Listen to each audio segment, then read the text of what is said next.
Welcome to a new edition of the Famous Interviews with Joe Dimino. On this episode, we talk with comedian, podcaster, and mobile DJ Flobo Boyce. As someone who has many pursuits and is a firm believer of the yes and comedy technique, he strives to be easy yet entertaining for everyone. This self-proclaimed urban polymath, Brooklyn, New York native, has been entertaining audiences for over 15 years. As a comedian, he has performed all over the country and internationally. Not only is he the owner of his own digital media and podcasting network in Knew Amsterdam Media, he is also a prolific host. He is a lifelong fan of professional wrestling, the New York Mets, and fried dough. He's a great cat. Enjoy this interview. Shout out to the 816. Morning. What's up, Flobo? How you doing, man? I'm good. Yourself? I'm wonderful. Where are you coming out of? Well, I'm originally from Brooklyn, but I live in L.A. these days. I like, they say that all the time around here in Kansas City. Shout out to the 816 because we have also 913, which is Kansas. So it almost sounded like you were privy to what we do here. So that's cool. Well, kind of am. I'm a baseball guy, so I'm planning a trip out there in May. So to see the museum. Yeah. Yeah, that dude, absolutely. In fact, my main bread and butter is I'm a jazz radio host. So, excuse me. So I go down to the museum all the time. The Negro Leagues Baseball Museum is there, and it's right next to the American Jazz Museum. So you'll get kind of a 2-for-1. It's off 18 and Vine, which is the cultural hub for Kansas City. It's the birthplace and where everything was the Paris of the Plains back in the day. So yeah, you'll dig it. Oh, man, can't wait. Yeah, for sure. Well, hey, man, thank you for taking a minute out today to talk to me. I really appreciate it. No, it's been my pleasure. First of all, I want to apologize to you because my response time fell off a cliff. And the reason being is that I was on Podmatch as a guest for the longest time, and I flipped over the show aspect of Podmatch, and I've just been in a deluge of requests. And you get these pings. You go, I'll get to it later, and I'll take a day to go through them. And so you're probably going like, is this clown going to do my show or not? So I appreciate. Oh no, please. I understand how things go and ebbs and flows. So no need to apologize at all. Yeah. Before we get into your life, which looks very interesting, I want to know the last 2 years have been something else on planet Earth with COVID, pandemics, and lockdowns. How did you survive that time period, and how has it subsequently changed the way that you live your life now? Yeah, it's funny because I think, this is going to sound terrible, but it's been like a net positive for me. I mean, obviously, there's negative aspects to it. It reminds me of a race, F1 or NASCAR or something like that, and there was a safety car out there. And some people had a chance to gain position and some lost, and I thought I gained. And so it started off rough for me. Entertainment is what I do for a living. Or all my jobs, whether it's wedding DJ or wedding officiant or stand-up comedian, use crowds. And when they said, you're not essential, stay home, it was kind of a crisis. I call it the Tiger King part of the pandemic, the fun part. You're like, okay, 6 weeks back to work. And when 6 weeks became 2 years, it was a little bit of a reassessment of what I wanted to do. And so I kind of leaned into the entertainment side of inside of my couch, my house. My house became a studio. I started doing live streams. I started getting the esports commentary, and I found more of my voice, something that I was struggling with on stage. And being able to entertain others, especially during a time where we wanted entertainment, even though it was quote-unquote non-essential, really let me feel fulfilled. For the first time in my career, it wasn't like, how do I pay the bills and do what I love? I was doing both. And granted, it wasn't millions upon millions of dollars because there was just nothing to do around, nothing to work out there. But it put me on a path to say, look, there's a way to make people happy, to make yourself happy, to make a living doing it, and I came out better for it. So, you've already mentioned a lot of things that you do, and at your core, you're an entertainer. But I want you to kind of simplify that a little bit. I'm going to put you in front of a bunch of third graders at a career day, and one of the kids looks up at you and says, what do you do for a living? How would you answer them? I'll just cry. No, I'm just kidding. I like to say everything is branded as a live entertainment professional. Because I do a lot of things. And one of the cool things about being self-employed, the entrepreneur word gets used a lot. is that you have to come up with different revenue sources, different ways to express yourself. And so, yes, I am a wedding DJ. Yes, I am a podcaster myself, and not just like in my basement. Like I had like clients. I worked with Spotify for about a year and a half on the corporate level. And yeah, I officiate weddings, and yeah, I do stand up, and that's kind of different aspects, but like all of it is live entertainment. I grew up with an affection for late night television. Watching the Tonight Show with Jay Leno and late night. And I said I wanted to do that. So my entire career's purpose was to resurrect vaudeville and that kind of variety show format. So being able to be in a live space and be myself was pretty cool. But to answer your question, I would probably say, yeah, I make people have a good time. Cool. So let's go back to Brooklyn. Let's go back to your childhood. How did these seeds get in you? Obviously, there's all of the entertainment, the humor, all of these things about the way that you deliver your life right now. How did that begin and sprout into who you are? Yeah, it's interesting because I always say that Brooklyn's the third parent. You know what I mean? My mom and dad, they came to town in about the 70s, and they were very strict on their own level. And don't go outside, don't go to that neighborhood, don't hang out with those people. So I think I was pretty much in the straight and narrow. But there is a way that Brooklyn gets into your psyche, right? You learn that leaving's unattended. You got to have a comeback. You have to learn multiple language. If not learning the language, learn insults in multiple languages to get yourself across. It really is a battle in that way. And I hate to go into the comedian cliche of like my life was rough, because it was challenging, but like there's people way worse off than me. But I was in class where bullying was dynamic, and what I mean by that was it isn't like on TV where there's the class bully and the bully is just a jerk and that's it. Like the nerds bully the jocks during math class, the jocks bully the nerds in gym class. And so you had that kind of thing going around. And for someone like myself who was a B student, who wasn't an athlete, and I was overweight, I never had a chance to be the bullier. I just got it the receiving end from all these different cliques and stuff. And so it benefits me in that thick skin, never had a clique of my own. But there were some years where you're like, man, I mean, does anyone like me? And this was the days before, I thought, oh man, but this was the days before, like, the internet where you could, like, reach out and have posts and say, oh man, I need someone to talk to you. This is like, you had to, like, internalize that. Just for context, my parents were immigrants. So it's almost like a lot of things about the schooling that I went through, you couldn't really go home and talk about. Yeah, there's always jerks no matter where you go, but there's certain, tendencies about being up here that they didn't quite understand. So it really was on an island. Your self-defense was either going to be violent, academic, or sports, or in my case, entertainment. So I was a class clown. I was a guy that would finish his homework first, or finish his tests first, and then make people laugh afterwards. I would get high marks across the board. I was a B+ student, but then I would get bad self-control marks because I acted out the way I did. So tell me, what was the first entertainment gig that you did where you're like, this is what I want to do. This makes sense. You had the adrenaline. It's something you've never shook to this day. Yeah, so for context, I think the first thing about entertainment, I would say I was an author first, I was a writer first, but that didn't count because you're in your room by yourself. So I had a near-death experience, and when I was about to die, I said, if I survive, I would like to try comedy, but it was always in the back of my head. I never took the plunge.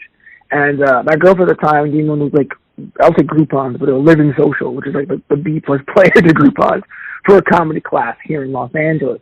And it was a 6 weeks course. We just talked about basic joke structure. And the graduation was 3 minutes at the Comedy Store. And just for context, the Comedy Store is a big deal. It's kind of one of the most famous comedy clubs in the country. Not to brag, but to put everything in context. So my graduation day, I went to Facebook. I was planning to post a private event for one friend so she can invite her boyfriend to come, but I made the event public by mistake. So imagine, the first time doing comedy for everybody, 17 of your friends show up in the audience. And I was nervous backstage heavily. And I was like, man, what am I doing? Everyone's out there here to see me. This is kind of cool, kind of the celebrity lifestyle. And when they called my name, it was almost like, like the gun went off in a swim meet. It was everything that was nervous went away, and I was at peace walking to the stage. And I did my 3 minutes, and the first time doing comedy, 3 minutes is a long time. It's a really long time. Yeah. But I knew then. These are people that I knew. Yeah, they were a warm audience. They knew who I was. But you're on stage, you're telling jokes, drinks are flowing, it's nighttime, you're in that cool part of town, being able to say, hey, thanks for coming out to the show. I felt like I was Jay Leno at that point, right? I felt I was Carson at that point, being able to do it. That was the first time ever doing it. And I said, okay, this is the life, this is the career. Now, mind you, my second ever show, I bombed, so I came right back down to earth. But the first show was great. So, who have been role models for you in your life, or heroes that you've always looked up to? Yeah, there's a lot of them. So I just mentioned the comedy side. The night show, Jay Leno's one of my biggest ones. I actually saw him live since his accident. I wanted to show out and support afterwards. Trevor Noah I liked before he got signed to do The Daily Show because I saw one of his comedy specials, Crazy Normal, where he broke down South African politics in a way that I understood, which I thought was cool and very masterful.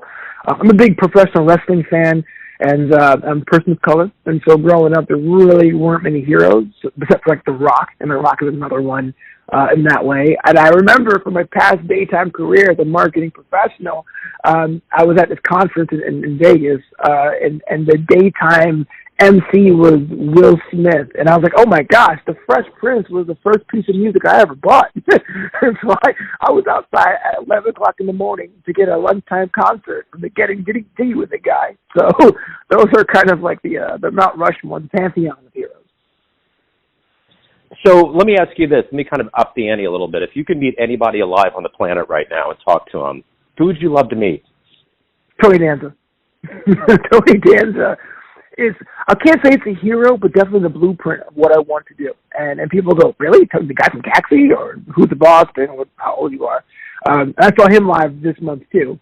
And I go, we are in a society or time period or whatever that we like to collect flashes, right? Oh, yeah, you know me. I'm a runner / belly dancer / action hero.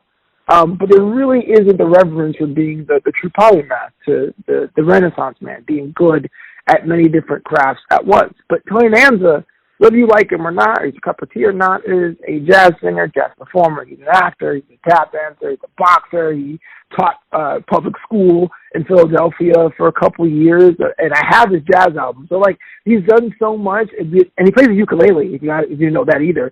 So I go, man, that's someone I really wanted to say, hey, look, when I was 20, 25, thinking I was going to be a filmmaker, and that didn't work out, what can I do? And you taught me that life isn't a straight line. You can do many things and spin many plates and see which one appeals to you. So I love sandwiches. You lost a lot of weight eating sandwiches. Talk to me about that journey. Yeah, I'm not sure if I can name drop, but the Subway diet. I moved out here to California, and I think that's very important because Southern California, where I am, is very image conscious and health conscious. You can really go to a restaurant for your diet because everyone has a restaurant for every diet. But I moved out here to go to film school about 15 years ago. At my heaviest, so I was about 375 pounds. Just for context, my shirt was 6 extra large, and my jeans was 56 inch waist. And so it was difficult for me just to get around the California heat. And I realized I had to make a change. But for anyone who's ever struggled with weight, there's that start, that stop, that 3 days you do very good, and then you decide to have that cookie, and then you go down like a big cookie hole for a week and a half, that sort of thing. And so I said, let me try going to the gym, but I didn't know anything about nutrition. My apartment was so run down, I didn't even have the gas turned on. I had a plug-in heating plate for my food. And I go, well, back then, subs were also $5 a foot long, so it's way more cost-effective back then. I go, well, I've seen the commercials. I've seen people who lost weight doing this. That was kind of like my hack to at least get the nutrition part down while I was going to the gym. And so it's cool to say I lost all the weight of the Subway diet, but I would say literally the first 80 pounds, the first year, was Subway sandwiches. I would go twice a week, 6 days a week to Subway, the Subway Club, no mayo, no mustard, just the meat, the cheese, and some vinegar. And that was my thing. And it does work. I'm sure every doctor is kind of I'm not sure this is something you want to do, eat the same thing every day. I took vitamins. But it worked out for me. And so when you get the encouragement, when someone goes, hey, you look different, and you're going to, I remember the first time I was small enough or big enough to buy clothes off the rack at a Walmart. And I go, oh my gosh, this is possible, this is doable, and that was the encouragement you need. It really is a momentum type thing. So like that, the first couple months when you feel like you're on an island working out, that was so cool to see. You drop 2 pounds a week, 3 pounds a week by eating sandwiches. So let me ask you this. You know, you're out in entertainment capital of the world. You're in entertainment. If somebody out there was to play you your life story in a movie, who would be the lead actor? Wow. Well, thank you for thinking I'm like that great that people will come and see it. I don't know. For the longest time, I would say Michael B. Jordan, but I think we're the same age. So if he's free, why not? Because there is kind of this thing. I like to subscribe to positivity, and with my background being from Brooklyn and the hardships that comes with trying to find a creative endeavor, but you have parents that want you to become a doctor or engineer, there is a choice to be bitter. And what I like about Jordan's career is that he can look bitter, but if you ever talk to him, he's a nice guy. So I want that switch. If I get someone to play me, that's my choice. So every day you wake up, you have things that you want to do. What is it that motivates you to do that? And then when you get to the end of the day, how do you quantify a good day in your life? Well, let me answer the last part first. And there's something I believe in, and that's called the good tired, right? So there is exhausting, like, I can't do this tomorrow. This sucks. But there's also that tired where it's like, man, you know, I think I did some things for myself, and I put some money away for my future, and I booked a gig, and I feel pretty good. You know, that's something I want to do. When I wake up in the morning, I always say, if I was working for somebody else, it's my responsibility to get up at a certain time, to be there somewhere at a certain time, to be dressed and ready to go. And so if I'm working for myself, even if I'm not actually working for myself, I'm dedicating time to myself, I have to have the same discipline. Now, if you have a day job or if you have to put the kids to school or put them to bed, then it's a little harder. I know after you have a full-time job and do all that, I think the average person has like 65 minutes of downtime a day. But I say even the most hardened criminals have an hour to themselves for PT, for physical activity, right? Or to go to the gym or to do work or projects. If you want to write a novel, you don't have to sit down and say, Saturday I'm doing 4 hours to write. If you write a paragraph every day in a year, you have at least a draft. So little by little, inch by inch, day by day, understanding that if you work for somebody else, you have to give them energy, give yourself that same energy, try to hydrate because you can't really go much further without water, right? And at the end of the day, if you feel that productive, feel like you're putting things in motion, you do tend to sleep very soundly knowing that you put the work for something that's positive for you. So if you look back on your life, and this is a wisdom question, and let's say you have a dream tonight, you run into your young version of yourself in your, early 20s, and you could give that version of you a piece of advice based on what you've lived, what you've been through in your life. What would you tell your young version? So I don't want to make this into like a QVC moment or HSN moment, but I actually wrote a book about this last year called Graduation Day. And it really it comes from me when I graduated college the first time. And my keynote speaker was like a district manager at a big box store, and he was saying, no, don't give up. And I go, yeah, of course. If you want to do anything, you have to keep doing it. It's kind of par for the course. But when I went into the real world, these platitudes didn't really help me. Don't care what anyone thinks. Don't give up. Be authentic. Are all nice. Don't get me wrong. But how can I apply that when it's the 20th or 21st of the month, rent due, and I'm $1,000 short? So in the book, I really go through all my life lessons and mistakes and how I came about coming around that and understanding that, hey, look, there's going to be some life lessons you want to learn trial by fire. But I would say if I had to put all those lessons in that book into a single thing, that is, and I think I mentioned it before, is that life or your career is not a straight line. So there's times you'll be having 2 jobs at once. There's times where you have to, quote unquote, take a job that's beneath you. Or there's times where you're going to be in a situation where you go, well, I thought this apartment was better because it's closer to this place, but it's not really as good as I want to. Allow yourself to zigzag because things will happen. I've never planned anything, and it worked out 100%. Now, by plan, I mean if I go, yeah, after work today, I'm going to go to Subway and get a sandwich. Like, yeah, that works out. But I mean, like, in 5 years, I'm going to do this. never happens. And if it doesn't happen, you have to understand that you've made progress towards that goal. Didn't work out for you. Where's your pivot? What's your next move? I always say that you are the CEO of your own life, and people always take that as surface level. Go, yeah, you're the boss. I go, well, yes, but CEOs always have to answer to a board of trustees. Keep people around you from different parts of your life, your family, your friends, your job, that hobby you love so much, and advise them on what you plan to do in your next major steps. Take that advice and you move yourself forward in the direction you want to, but keeping yourself open to pivot if things go wrong. So let's grab onto one piece you said about 5 years from now. What would you hope that our conversation would be 5 years from now? What do you want to see happen? Oh, yeah. You probably start off like, you met Tony Danza and Michael B. Jordan the same day? Oh, wow. What are the odds? It's a funny thing because I try to avoid that, the 5-year question. It's actually the thing that keeps me up at night the most. But only because of things can take in so many different ways. But I like what I'm doing right now on a small scale. Being able to be myself in my different careers without having to compromise my personality, which is something that sounds kind of flowery. But if you have a job where you wear a name tag and you have to say a script, or if you have a job where you feel like you're only there for the check, then that's a sign for you to say, okay, what's something that you like to do? So being able to go on tour as a comic and to be not necessarily a household name, but a name that you would recognize if you were in the scene. Like, oh, I heard of this guy. He's okay. Or we haven't touched upon this as much, but the esports side.